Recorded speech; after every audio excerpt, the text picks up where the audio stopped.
The Leviathan, a Paladin legendary. 7 mana 4/5 mech with Colossal +1, Rush, Divine Shield. After this attacks, Dredge.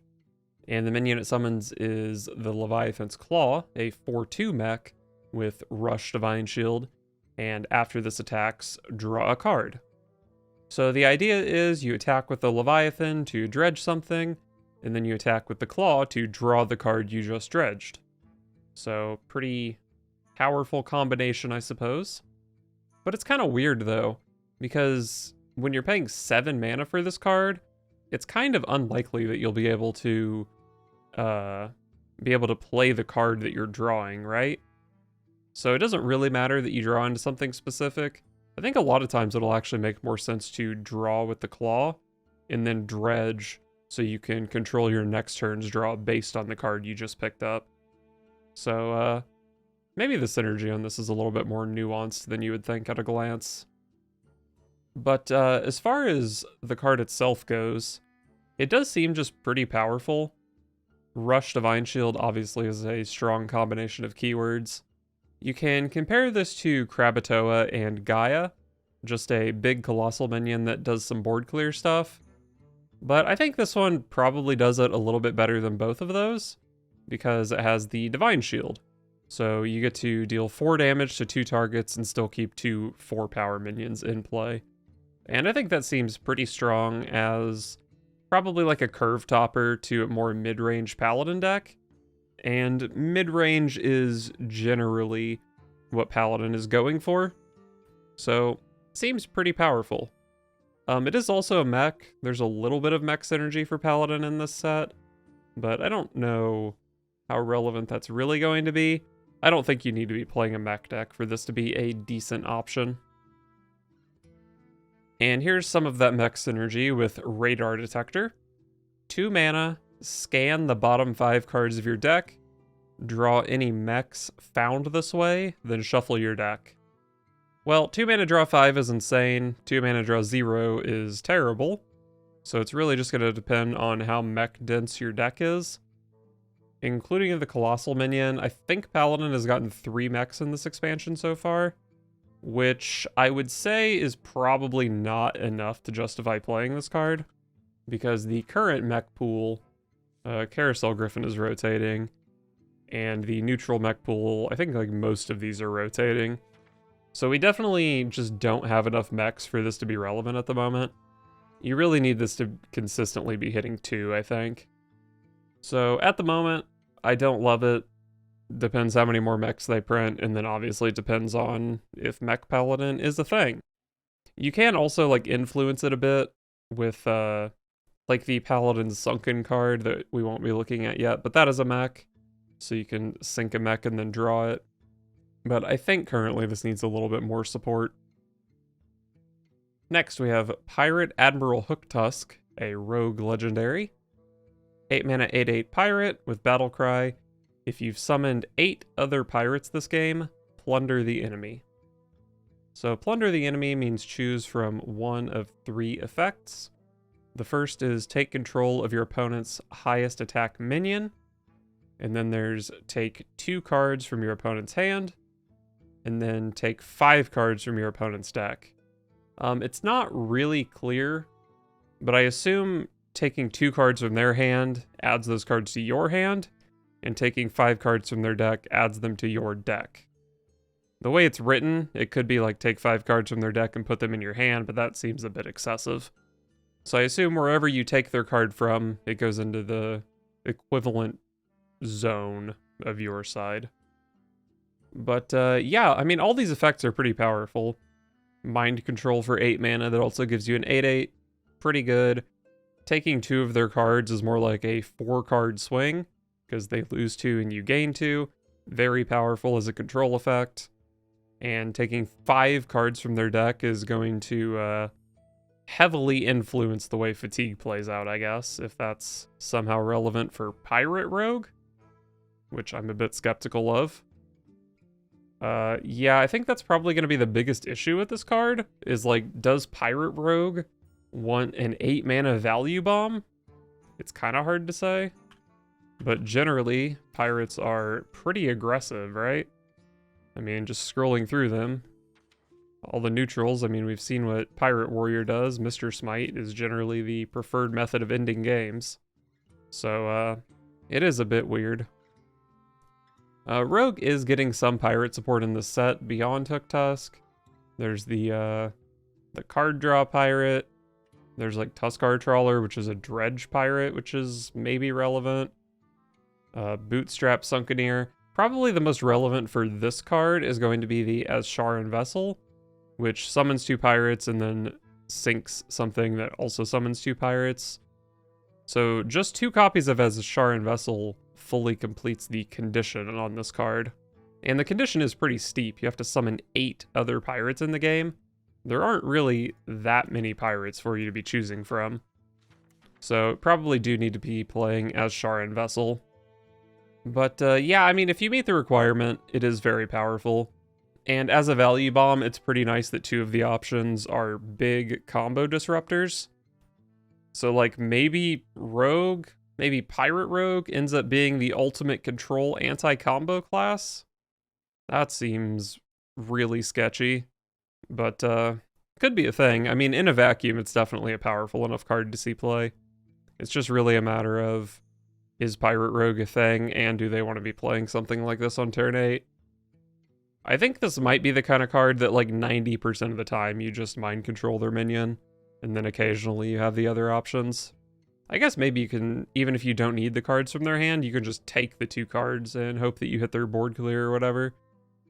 So maybe it's not as much of a value card as it is a, just like a disruption thing. Pretty interesting card. Next up, we have Radiance of Azshara, a Shaman legendary. 3 mana 3/4 elemental with fire spell damage +2. Your nature spells cost 1 less. And after you cast a frost spell, gain 3 armor. So this is a spider tank with a ton of upside.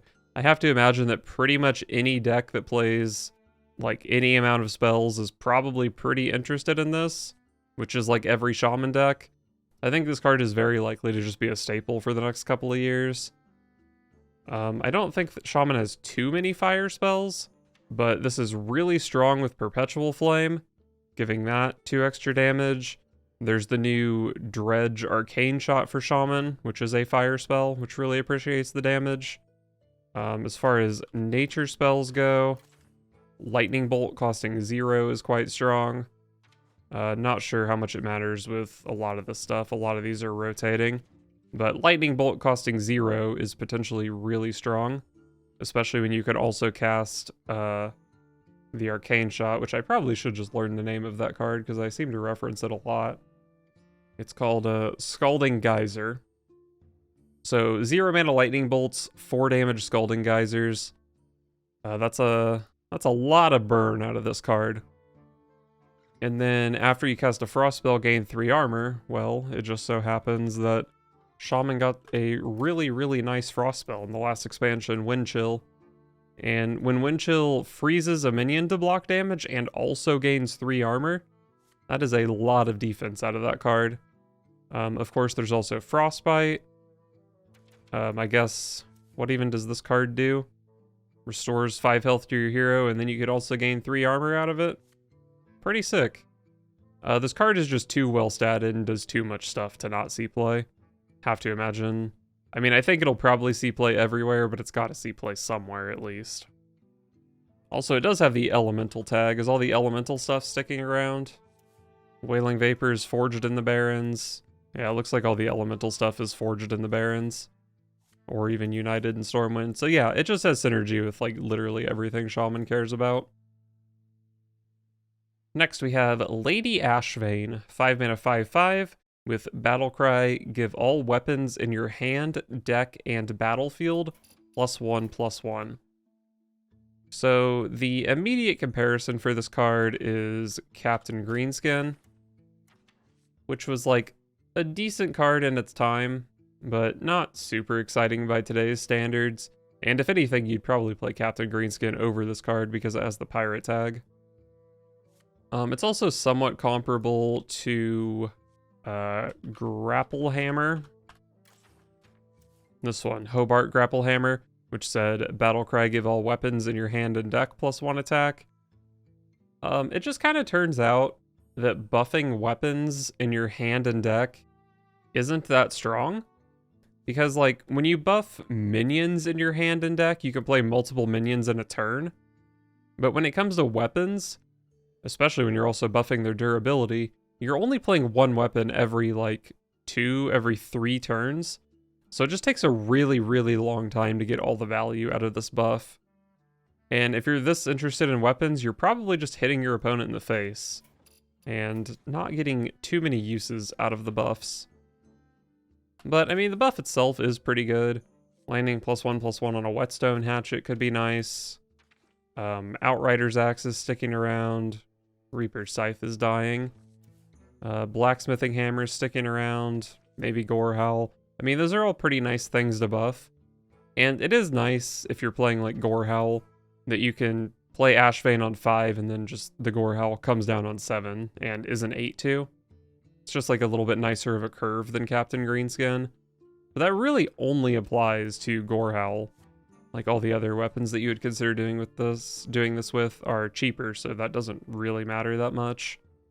And it's also kind of nice to get the weapon in play, use a charge of it, like immediately to control the board, and then be able to buff it and control the board a little bit more. It's a little bit more natural to buff the weapon once it's already in play.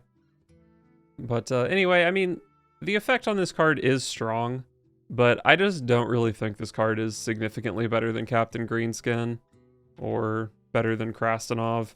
And like Krastenov already doesn't see play in Warrior as far as I can remember.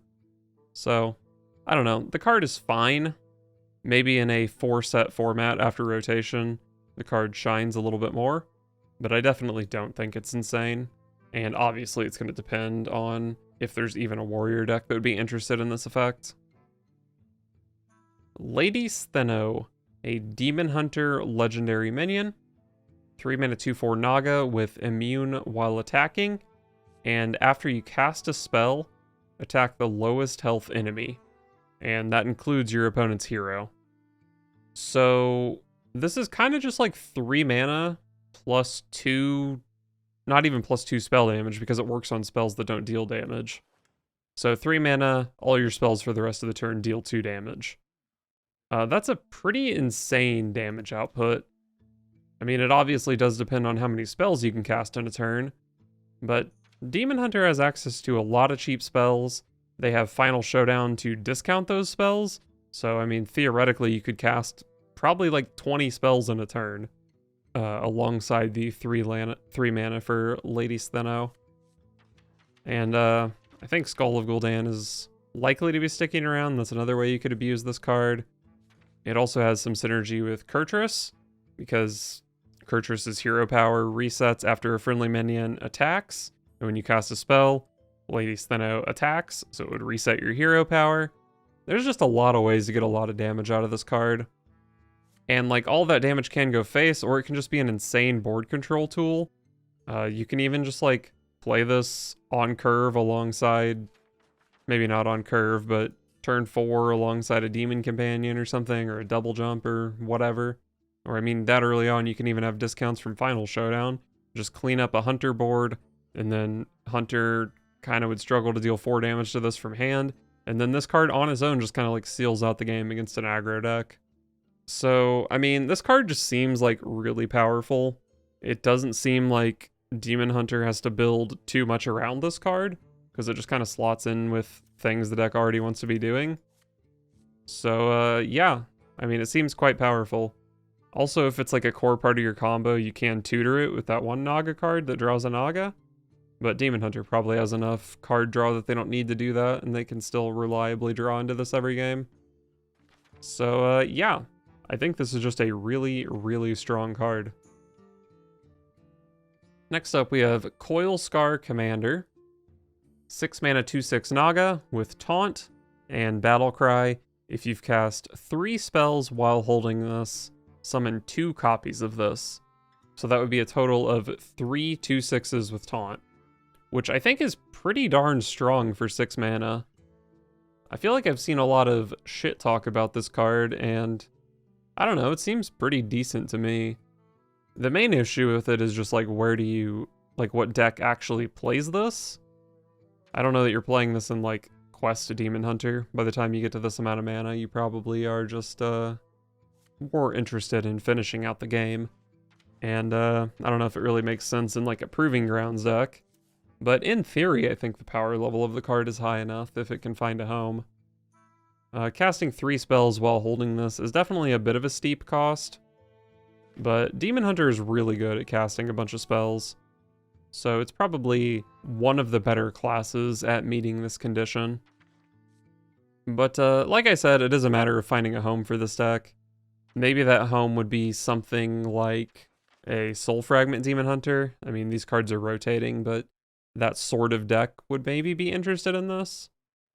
But I'm not totally sure. I definitely think it's an okay card, but maybe one that's just not quite going to find a home. Next up, we have the Pelican Diver. 1 mana, 4/1 beast with Dormant for 1 turn and Rush. So you can play this on turn 1 and then have a guaranteed minion that can trade with whatever your opponent plays on turn 2. Seems reasonable. It's kind of just like playing a 1 mana 4/1 that dodges like Mage Hero Power or something. But against a mage, they could just not play something on turn 1, and then they could just Hero Power this on turn 2, right? It's still like pretty vulnerable, has a lot of the downside of low health 1-drops, even though you can rush it in. And it does do 4 damage, but 4 damage is kind of overkill, even into a 2-drop most of the time. So, I don't know, this card is like a bit weird. Even like the best case scenario for it is it goes 1-for-1 with like a Bone Shearer Brawler. I don't know that this is necessarily going to be better than just playing like Peasant or Trog or something like that on turn 1. But in a deck that's desperate for a 1-drop, maybe it makes some sense. It holds up reasonably well into the late game. Or not the late game, but the later game. Because most 1-drops, if you just play them on like turn 4 or something, they just get value traded in a really disadvantageous way. This one kind of plays around that a bit, but it's still slow, of course. I don't know. I think it's okay. I think the art on this card is sick, so I kind of hope it sees play. But I definitely wouldn't put significant money on that. Next, we have the Slimescale Diver. 3 mana 2/4 Murloc with Dormant for 1 turn and Rush Poisonous. So Rush Poisonous, pretty strong. You can just kill anything. But your opponent does see it coming, so they're not going to play a giant 4 mana minion into this card waking up. They're just going to play smaller stuff or play spells or whatever. So it's not like an insanely strong effect. I kind of think if you wanted to play a 3 mana poisonous minion, you'd probably just play Venomous Scorpid instead. I mean, obviously, there are some pros and cons between the cards, but I think generally Venomous Scorpid just does this better. So it's kind of hard for me to imagine this seeing play outside of a Murloc deck. It could see play in a Murloc deck, but I don't think it's guaranteed. For Murlocs, they really like doing snowball-y things, and playing a 3 mana 2/4 isn't really that snowball-y. So I don't even know that this card is that exciting in a Murloc deck. But something it does do well is get buffed. So if like... Oh wow, Felfin Navigator's Ashes of Outlands? I thought that was a core set card. But if something like Felfin Navigator is in the game, then this thing, you play this on 3, it wakes up on 4, and then you can immediately buff it. That could be pretty powerful. Maybe in that sense it'll have good synergy with the Warlock Dredge Murloc. Bloodscent Vilefin. Because then you can dredge up something. Although you don't even draw the card that turn, so probably not. But, I don't know, it's just kind of seems a little bit slow for a Murloc deck. Maybe outside of Murlocs, though, it's just a good buff target for maybe like Paladin. There's the one Paladin card that really incentivizes playing Blessing of Kings. This curves pretty nicely into Blessing of Kings, so could be decent, I guess. Pretty good with the Garden's Grace as well. But I'm overall a bit skeptical of this card. Next we have Gangplank Diver, 5 mana 6/4 pirate with dormant for 1 turn, rush, immune while attacking. So another of these cards, I think generally this dormant for 1 turn rush thing, it just gets worse the more expensive the card is. And this one costs 5 mana, so seems pretty slow. I mean, it does have immune while attacking, so it's like kind of comparable to a 6/4 that does 6 damage, like a big old fire elemental. But, I mean, it's so telegraphed, and like you have to, it doesn't do anything the turn you play it, like you're skipping your turn 5 in a sense. And then even when you do that, it doesn't really have the greatest stats as a 6/4. Maybe it sees play in like the mid-range pirate rogue thing with Hooktusk. That could be reasonable. But the game needs to be very, very board focused for any of these, but especially this one to see play. And finally for today, we have Naga Giant. 20 mana, 8/8 Naga. Costs 1 less for each mana you've spent on spells this game. So obviously, it reminds us all of Arcane Giant, which was 12 mana, costs 1 less for each spell you've cast this game. I think in general, Arcane Giant was a bit easier to get down, because you could just play 1 and 0 cost spells, as opposed to Naga Giant, which requires you to spend, if you want it to be 0 mana, you have to spend 20 mana on spells, as opposed to Arcane Giant, which was sometimes like 4 mana on spells.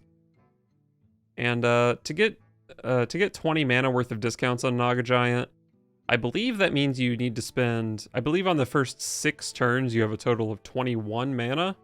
So you have to spend almost all of that on spells to be able to play the Naga Giant, which is pretty rough, I would say. But we've seen in the past, pretty much any big minion that can cost 0 is pretty threatening. So there is a decent chance this could see play. This might even just be like pretty good in something like Druid, where you can ramp up with Overgrowth or whatever, and then you are spending a bunch of mana on like Cenarian wards and things like that. And Druid has some pretty good ways to take advantage of this being cheap, with like Oracle of Elune. Maybe you can even tutor this with Capture Cold Tooth Mine or something like that. But I think in general, it maybe just costs a little bit too much mana to get this down to a playable range. But I definitely don't want to underestimate a 0 mana 8/8.